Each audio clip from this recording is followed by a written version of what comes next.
Folks, welcome to FiddleHed Fiddle Lessons. Somebody named John wrote me with a pretty good question. Can you do too many double stops on a tune? So double stops are when you play two strings at once. You add it to a tune like Polka. Sounds like that. My short answer to John is, if you love it, keep it. But there's a lot more to it than that, and I'm going to go more into it right now. You can also read about this on my philosophy blog. Just follow the link and check that out.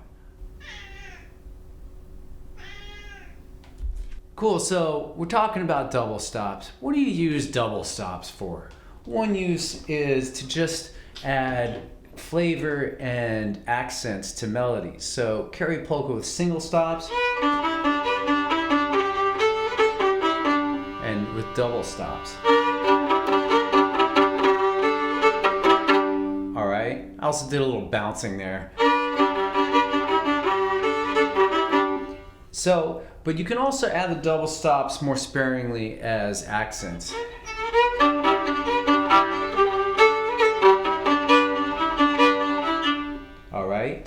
Another use of double stops is to just play backup to somebody else, also known as chording. So if we were doing it for polka, it'd be like,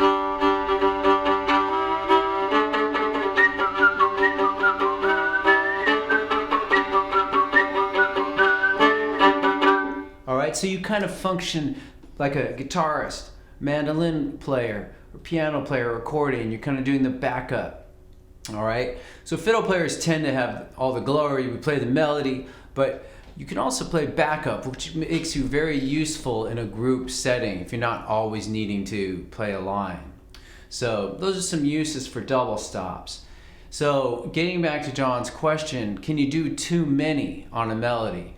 And I'm gonna kind of avoid answering the question, but what I will, in a roundabout way, I'll sort of answer it, but I want to give you a rule of thumb instead of a definite answer.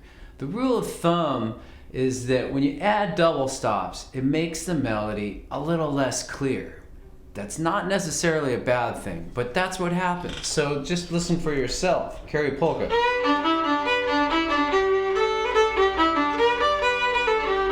Now with double stops.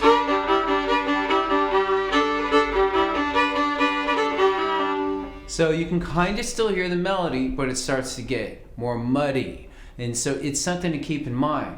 If you're playing with a whole bunch of people and you are maybe the main melody instrument, it might make sense for you to do less double stops, because then that melody will cut through a lot more. Does that make sense? If not, let me know in a comment and I'll try to answer it more specifically. Okay, so next thing to talk about is, how do you know if you've done too many or the right amount or not enough of double stops or any other variation? So I'm going to give you some strategies to help think about that and figure that out for yourself. So the first is simply listen. Two ways to listen. Listen to others doing that song. So if you have a song, polka, I forget which one John had in mind. It's gonna bug me. Nancy something. I can't remember. Or something, I don't know. I think it was an old time tune that Doc Watson had played. So I would say listen to that, listen to a few different people do it, and start to formulate kind of what you like. That's what kind of is underneath his question, is discovering what you as a musician like. So, and then the second way you can listen is to listen to yourself.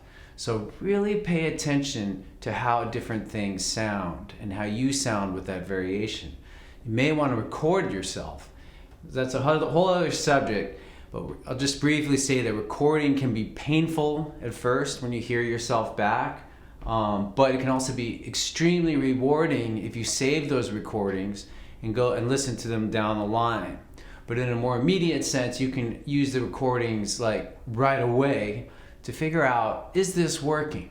Is this double stop variation working?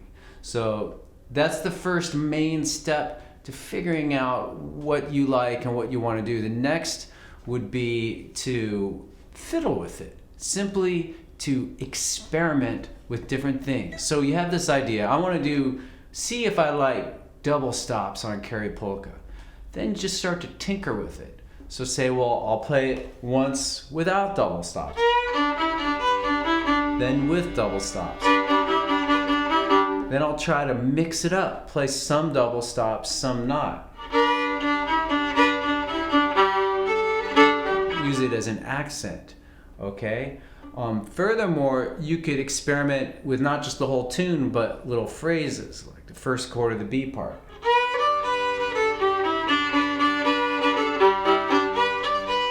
And alternate between basic and variation, little loops.